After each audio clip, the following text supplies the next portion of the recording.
Thank you for coming in today, Mr. Hill.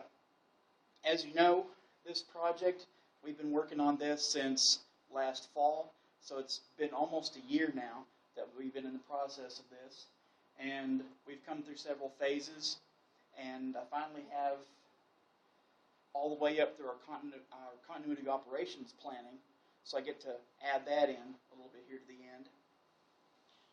But we'll just start off from the beginning here. As you told me about, you had the idea that you wanted to expand the project that you already had at the Wrightsville prison. And so what we needed to do was look at how the prison program operates, what they're capable of, what their regular return is, what they produce each year, and how they get to that point, what their operating procedures are, what their strengths and what their weaknesses were, so we could look at how to expand it.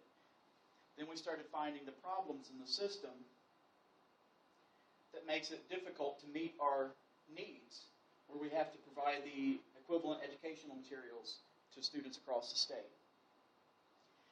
And you also mentioned that we had a goal, we had a dream to eventually, possibly, be able to provide some additional help to collegiate and adult education, which is very difficult when it comes to Braille. It's very hard to find textbooks and do-it-yourself and self-improvement books that have that sort of information that have been transcribed to Braille.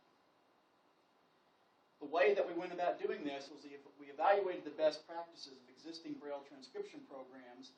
We looked at other schools for the blind, other prison Braille programs, private industries that, private companies that do Braille transcription, and some national organizations like APH, NFB, and I've actually found a couple nonprofits that do it on their own. And then to define a good course of action, a possible course of action that we could go about and set us up an incremental plan to be able to set that expansion in progress. And most importantly, to be able to make sure that whatever efforts we do are designed well enough that we don't falter, that we're able to keep the organization going and not let it fall to the wayside. When we looked at the existing Prison Braille project, we found that one of their main problems is staffing. And I mean, that's to be expected with inmates, because even though it's a isolated population, that's a captive audience, still you have some inherent issues there. Right now, our main issue is we only have the one Nimeth encoder. And if something were to happen to him, or if he were to get released, or anything such as that, we're back to square one, and we just have people doing literary and textbook Braille. We also have no one who can do music Braille, computer code, foreign language, or any other advanced codes. And when it comes to staffing, we have seen in 2 semesters ago that inmate coders can be reclassified or transferred at a whim. We can lose all that time that they've trained and become proficient and start to build proficiency, and we have no control over it. The administration at the prison had some very weak communication protocols with us, and so there's a lot of times where we don't know what's going on over there, and it's almost like they maintain the hierarchy of holding the control of it, but yet provide no on-site project manager, someone that can keep in contact with you and keep the inmates following a set path. And though the ones that are currently in the program and have been in the program for the past decade and more, some of them, have been great and actually produce a great number of books each year. Better ratios than some other organizations I looked at, but still they could do a little more. And we looked at what our state needs were, that we have to meet these mandates, and currently we do have to purchase so much more from out of state, and we lose a lot of our funding that we could be putting back into the system and building it to be able to provide within the state. Yeah. We need to figure out ways that we could maximize our usefulness of what product that we do have, what software we have, what equipment that we have, and the personnel that we have. retain those funds in state, to have to use less quota money, less grant money, and less of our state taxes to pay other organizations. And to improve our adaptability, be able to change over the years and provide the services as they're needed, whether we need to downgrade for a few years at times or upgrade in other times, to be able to adapt to that and evolve. And then for the collegiate needs, to provide the same sort of equivalent materials to colleges and adults, which is very, very hard to find in those other alternative formats right now.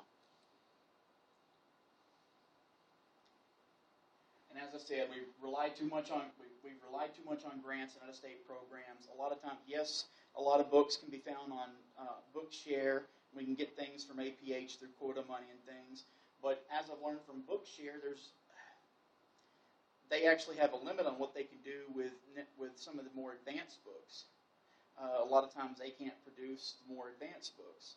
You can get the textbooks, but it's sort of difficult to get chemistry and physics and things like that.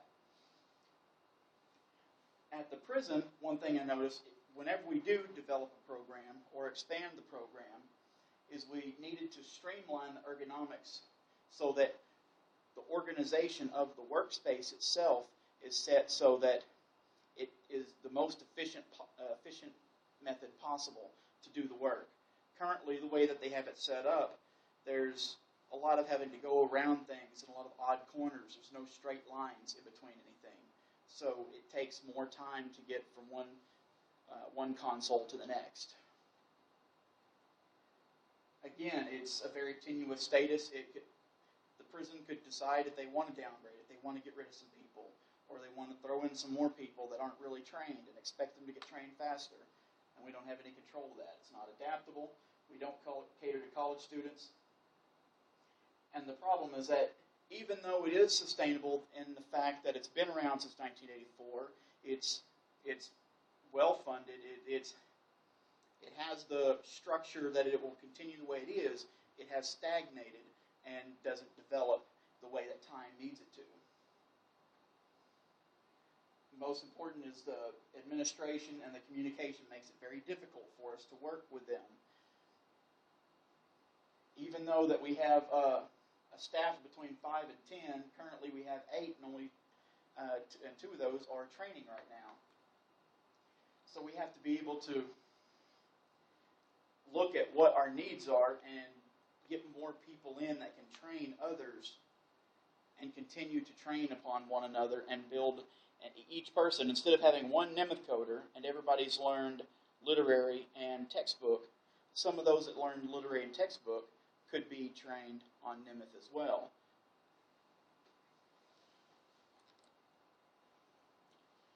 For the study, what we did was we broke it into several parts. We did a content analysis of case studies, operational policies, and public record documents. Now what that is, I looked at case studies of other organizations and how their history, how their story was, how they developed, what their processes were that they went through in starting from the ground up and building their programs, such as our sister organization at Alabama. And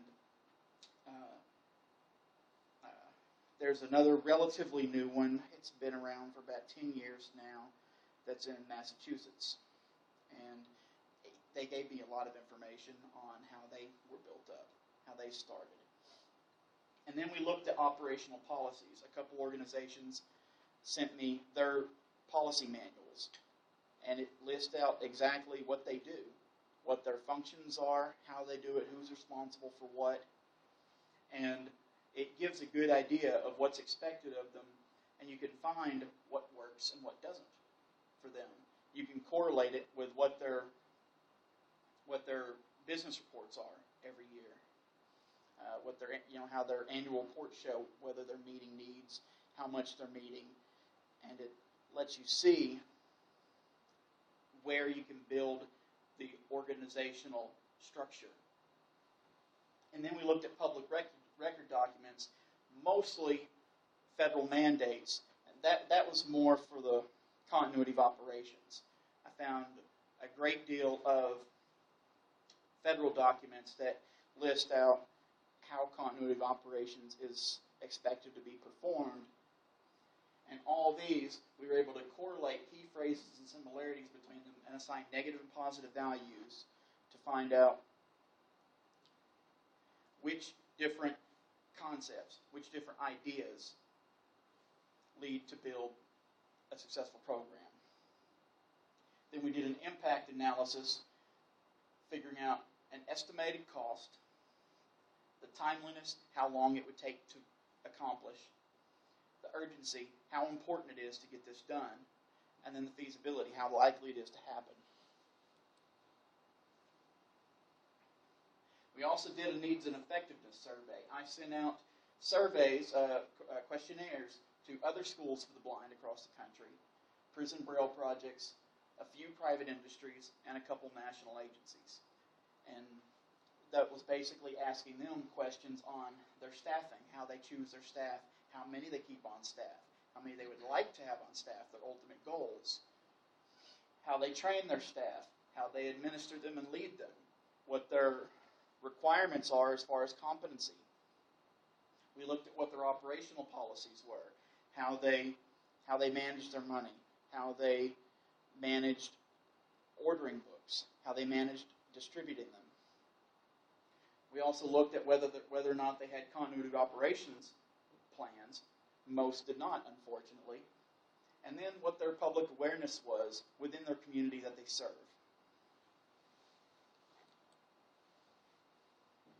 And finally, actually, this was the first step, but I include it in the last because it's the most indicative of here in Arkansas. We did the data collection here, where I spoke to you and several other members of the staff here at the School for the Blind. I spoke to several school districts across the state, just informal conversations over the phone with a few special education administrators. I spoke with a few members of the Arkansas Department of Education. I also went around to a few neighboring colleges in this area and then went to their disabled services and spoke with some of their visually impaired college students to find out what their needs were and how their needs have been met in their college experience and what their disabled services at some of these colleges like Pulaski Tech, Conway, and then UALR, Remington College, and UAMS. And then we looked at adult education needs by speaking to Disabled Services for the Blind. And this was an informal quote that was given to me, but currently it was found that only about 40%, 35 to 40% of the needs of visually impaired adults over the age of 40 are being met when it comes to education.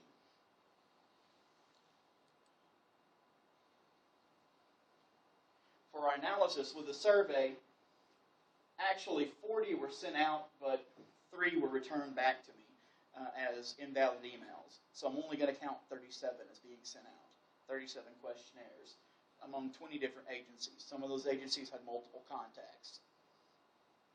And of those that were sent out, I received 11 responses back.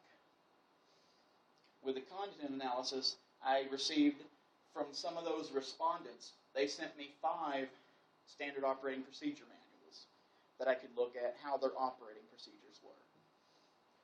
We reviewed 14 academic articles from Journal of the Blind and Visually Impaired and several other noted academic journals such as that.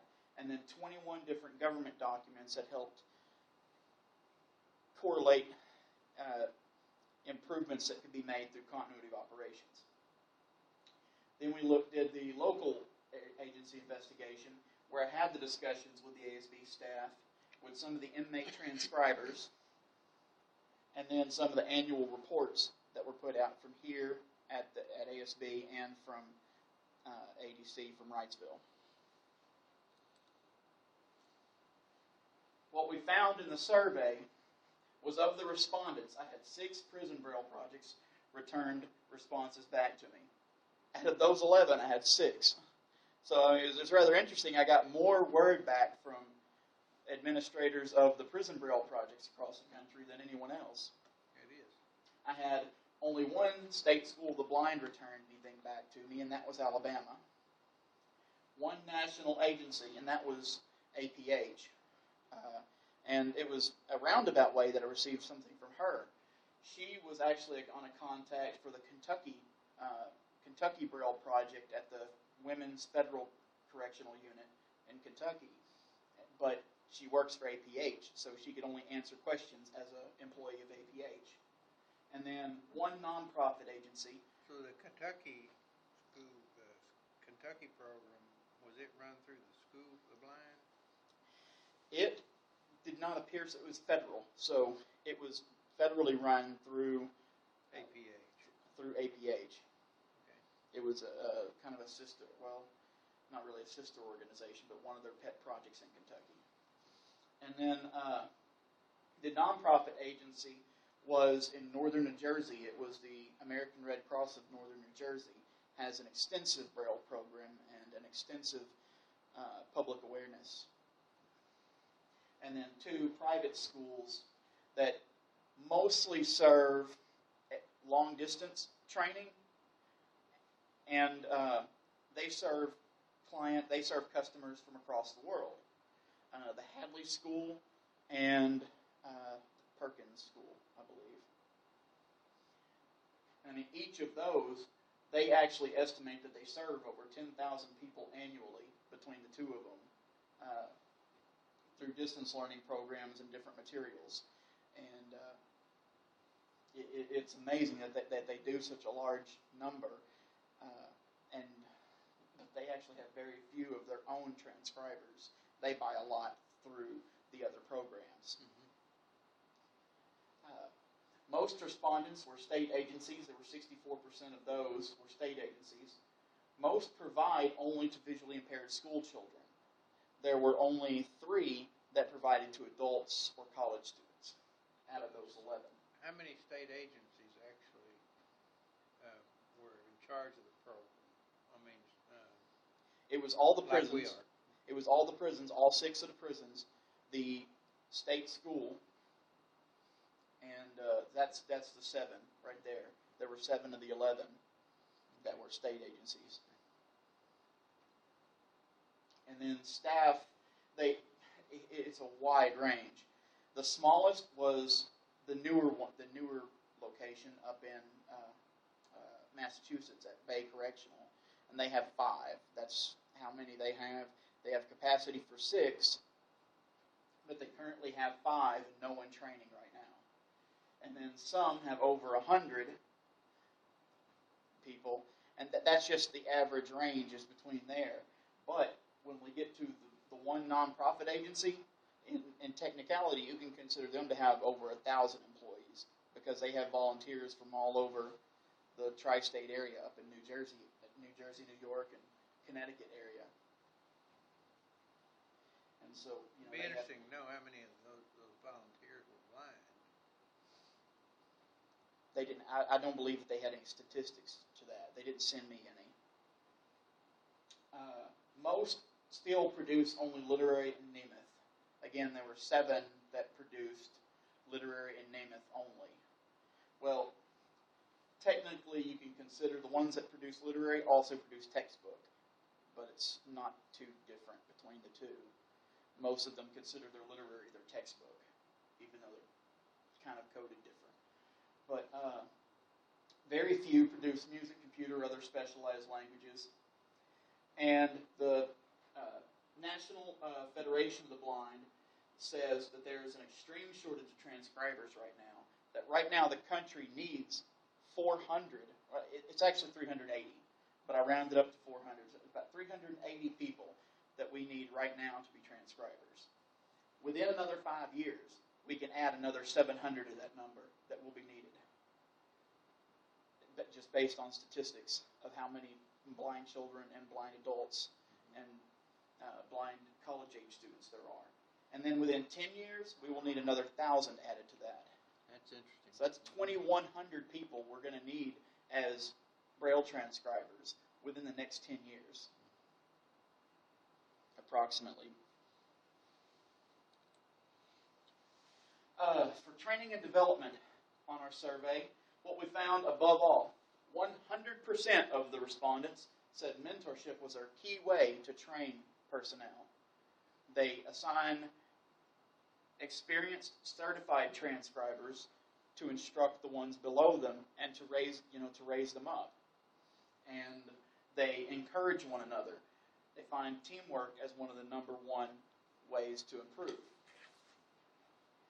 We still go with the National Federation of the Blind as being, it's 100% across the board as being the agency that is expected to certify you. Yeah, you're expected to be certified through NFB before you can produce. But then we have it can be a problem in training, but it's what we have to look at when we're looking at getting people involved in it. That it's intensive and it requires dedication to do it because it takes so long and it's so complex. But anyone can do it. Anyone that can put the time toward it and has the drive to do it can do it. We also found that some smaller programs tend to struggle because they have low funding, typically outdated equipment, and they have minimal space resources. So even if they wanted to expand, they can't. They don't have the room to do it. Even if they had the money to buy new equipment, they can't do it because they can't put new stuff in unless they get rid of the old stuff that still works. And that would be a waste of resources for them because they can't get money out of it. Then the prison Braille projects, we found across the board that they have a minimally educated candidate pool, which makes it very difficult because when you find someone who meets the criteria of being a, quote, good inmate that can work in that environment and willing to learn and willing to put in the time and effort for it, you also have to train a lot of them on how to use a computer. You have to train a lot of them and make sure their literature, that their literacy is high enough to do the task. But the problem across the board is many of the programs have very few incentives for inmates to get into the programs because they may not offer good time. Many of the programs don't pay for it, which is to be expected. Their inmates are living on, they're living on state funds, on taxpayer money, so they might as well do something while they're there. But many of them don't want to work all those hours and put in all that time and learning into that when it rarely pays off for them on the outside. Many of the programs that are on the outside are involved in schools, and you can't take an inmate who's gotten out, who's a convict, to work in a school environment. My understanding that they won't let you pay them. Exactly. That's the way it is here. When we come out here, when we have some of them come out here and work on the yard, I want to give them incentive pay. They won't let you. Yeah, that's the way it is here. That's the state laws. It's not allowed here in Arkansas. And many states are that way. Do they give them a few states do pay. Here in Arkansas, do they give them any benefits? No. Just something to do. They don't even get any good time for it. In good time, what it is, it's time that helps toward their parole. Does good time count if you work in the fields? No, they only get good time from a very limited number of options. Like a warden's porter will get good time. Someone who cleans the warden's house can get good time.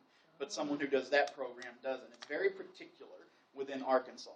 It's a weird system. In your opinion, do you think it would? You think we could influence the prison and ask them to give good time for that project? I do not believe, in my experience, having worked at the prison, that we could do that. I do believe that it could be done going above the prison's head. Yeah, but that wouldn't be good. Going through legislature about it. And they would have to go through legislature anyway about it. But you'd have to get the prisons involved and willing to do that. I'm willing to talk to them, see if we would push for the issue. Okay, go ahead. But then many of the inmates have a poor work ethic. They are in there. they want the short-term goal. They want the short-term reward. And this is something that rewards you in the long term. You know, and you have to have the mentality that you want to serve other people. And a very small percentage of inmates are that way. So that's something that has to be worked into the system, is to develop the inmates to that. And you find a specific quality of person to do that. But then there's very little or no continuity operations planning across the board, not just in state agencies. You know, we've also, in a few of the private organizations, we're that way as well. And continuity of operations is a blossoming field, but it's something that needs to be considered. You know, and any emergency or crisis that comes up can halt, hinder, or deter. It can turn back the clock on any progress that you've made. For example, the incident a few years ago where a shakedown came through and damaged some of the equipment, and it took a long turnaround to get everything back up and running. You know, that sufficiently puts a kink in the operations, and it takes a lot longer to get those books to the children.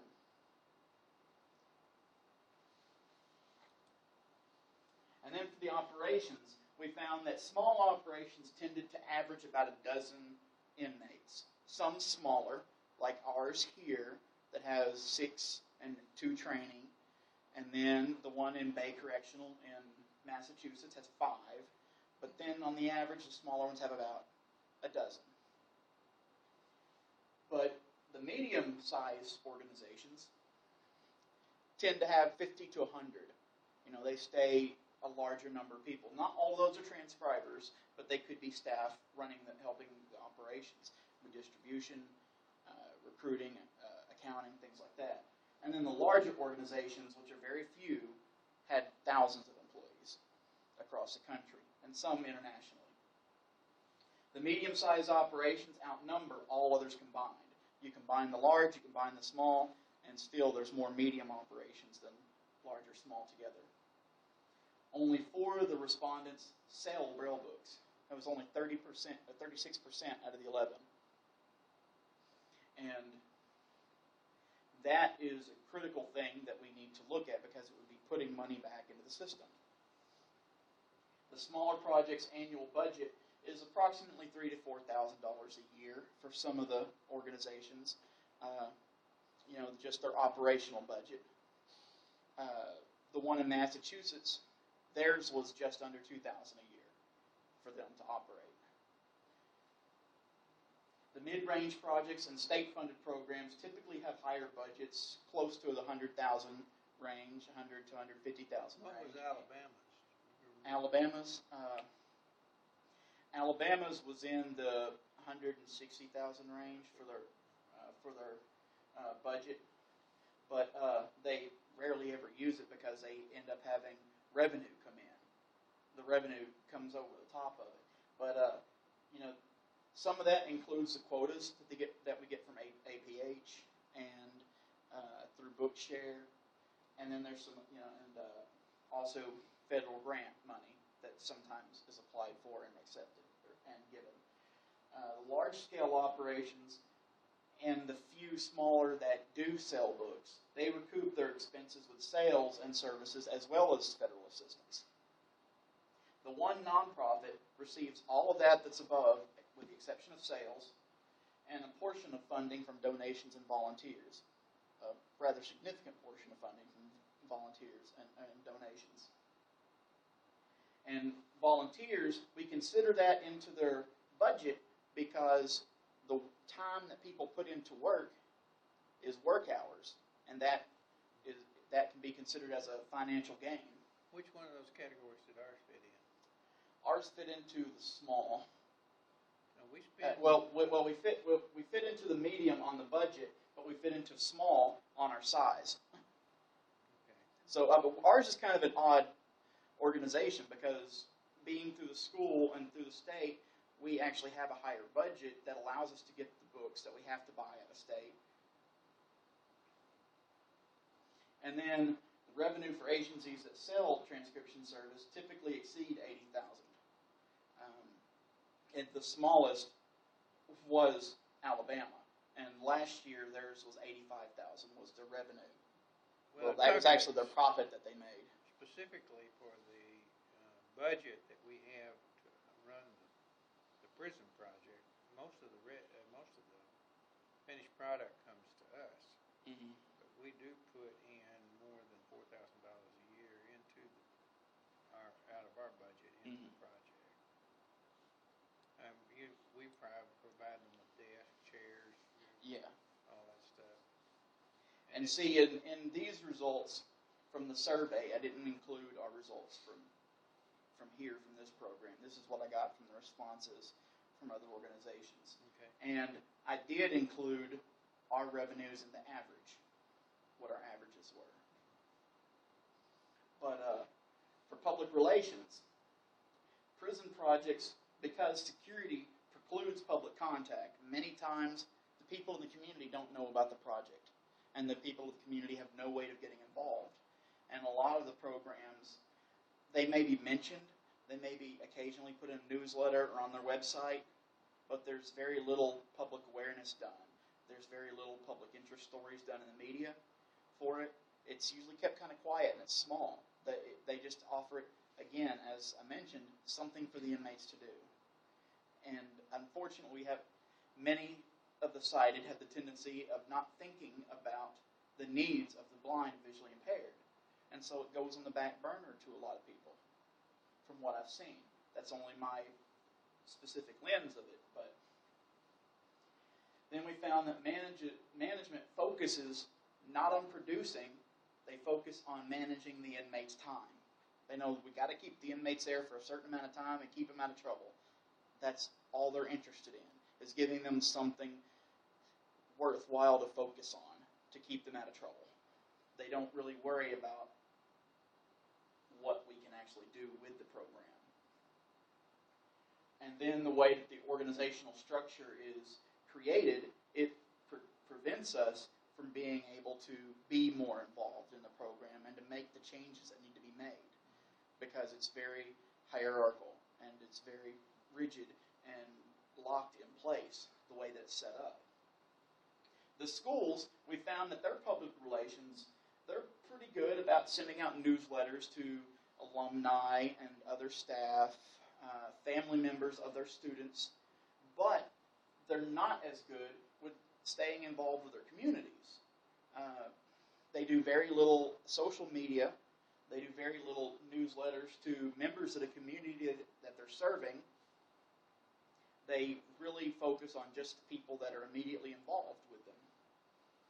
We found that any changes are mostly staff-driven. One or a group of people find something that they feel needs to be improved, and they perform an action committee about it, and they take it and follow the proper channels, and it succeeds or doesn't based on the efforts that they make.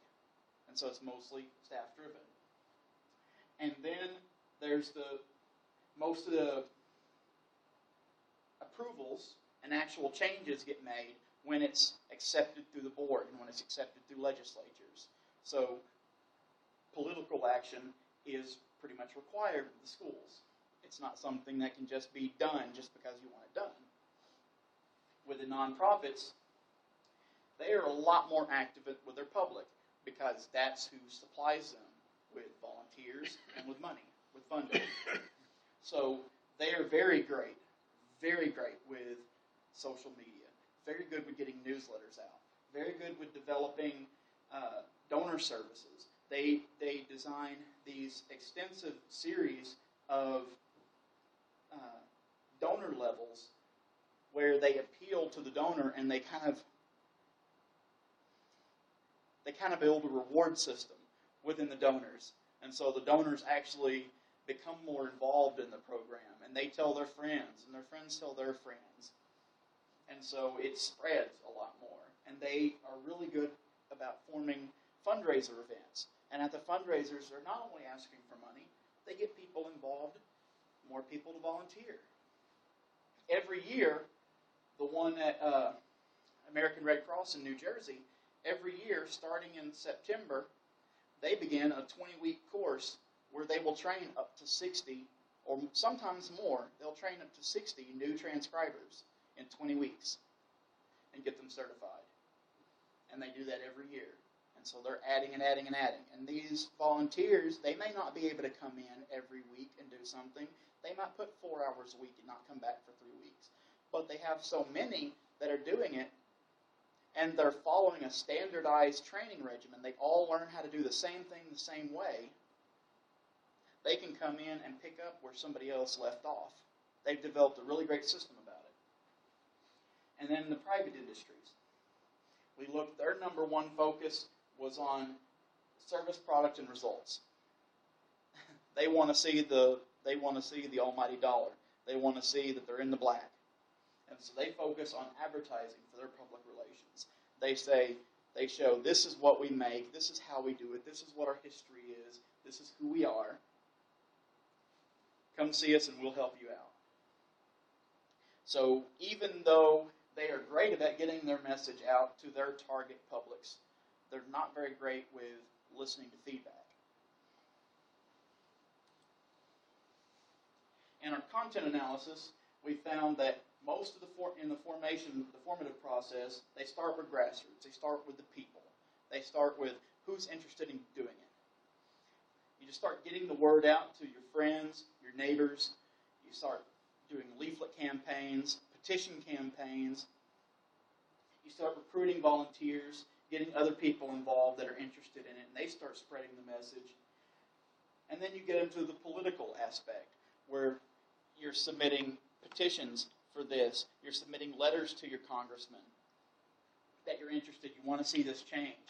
And you start letting your congressman know what you need, what the state needs, and what you would like to see, and what they need for them to change it. So they start a two-way form of communication with their leadership.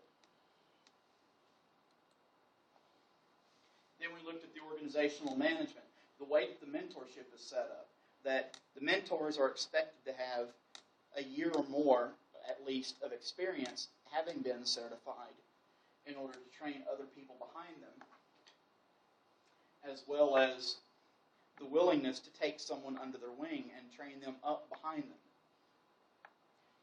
They want to continue education, not just learn one level and stay there. They want to get better at it, more proficient, and constantly be looking at the updates from APH and from NFB at what the new changes are in the code.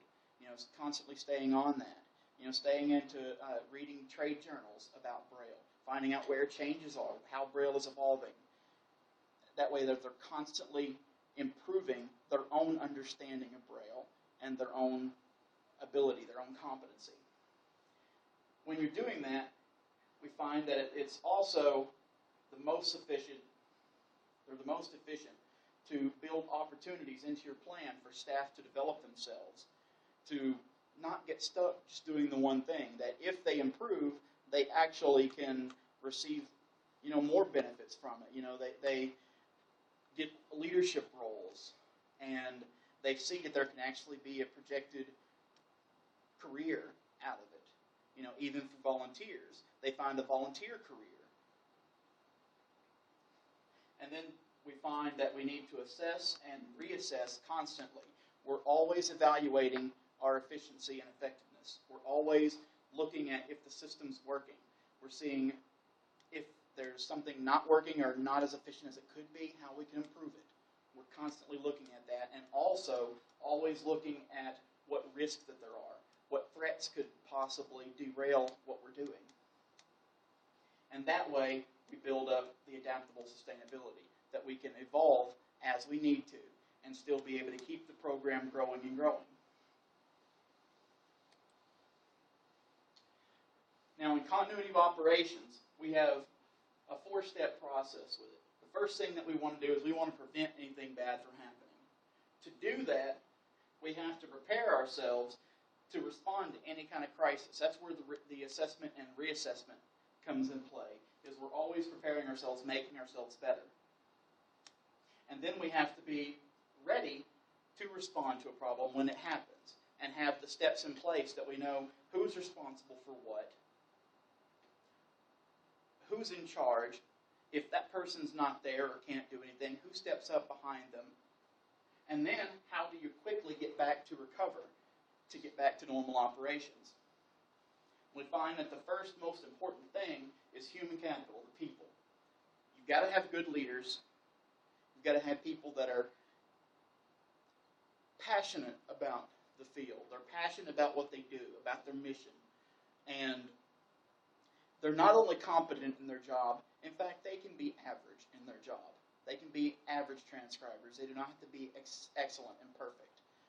But what they have to be is understandable. They don't have to be charismatic. They don't have to be nice. They don't have to be mean. They have to be adaptable to different situations. They see where one person is weak in one area, and this is what we can do to help that person improve to become better. And so, if we're ever gone, the person who's in charge, if the person who's in charge is ever gone, that person can step up into their shoes and do the job. But we also know that the leader is ready to step up into the next level if he has to. But then we know that the staff, we have to have a minimum of 2, preferably 2 to 3 individuals that are certified, that know the policy, that know how to do what's required, that know how to follow the mission essential functions and accomplish them, that are willing to train the other people. And they don't necessarily have to be as passionate about the organization, but willing to grow into it and learn more. For our technology and continuity, federally we typically look at maintaining the executive branch, keeping it going. But as far as what our continuity is that we have to be able to communicate with ourselves, with our school, or all the schools that we serve, all the parents of the children, how to communicate with the children themselves, how to communicate with the adults that we hope to serve, the college students that we hope to serve, how to communicate with our congressmen and with our senators and with our judges, and be able to be aware of any potential problem that's coming up. So if one guy he's a trainee, and he's sitting there, he's learning from someone, and he sees a problem that could be a safety hazard, he has to know how he can communicate with his next in line so that we can avoid a safety issue.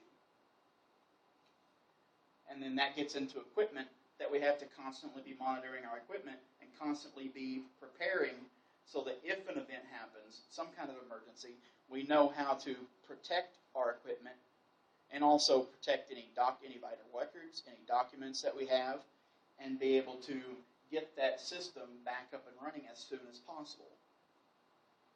With our facilities, the ultimate goal of any continuity plan is to have secondary sites.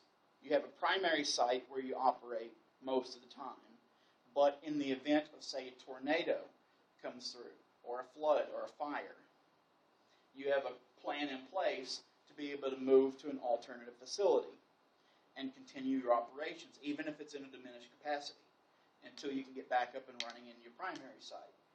That would be a severe difficulty for us starting out, but it would be an ultimate goal in our incremental phase-in plan. But for us, our facilities, because the urgency is not as needed, though we do have to provide these books, and we want to provide them as quick as possible, in the event of a continuity crisis, we would likely be into a shutdown system to protect what we had and get it to a safe place to keep it from being damaged, so that we can pick right back up as soon as everything's back and running. That would be the most effective in the first few phases of building a program. Then we have to make sure that we build into our system clearly defined mission essential functions. We have to know what our ultimate goal is, what our ultimate needs are, how many we have to produce every year. have a good estimate of what we're expected to do, how many people we need to do it, and what those goals are, and what those tasks are that help to accomplish that, specifically structured, so that no matter who it is that comes in, they look at that operating manual and they see what they have to do. They see what their functions are. And then to be able to continue or restart from once a crisis comes up. What those steps are. There's the steps to keep the mission going, and then the steps to get back to normal operating procedures. We have to constantly look at our risk, constantly be assessing safety issues, technology issues, training issues, and staffing. And budgeting is one of our best measures of the assessment. From our budgets, we can actually start to see patterns over a course of successive years, what our needs are going to be, and where our weaknesses are. We look at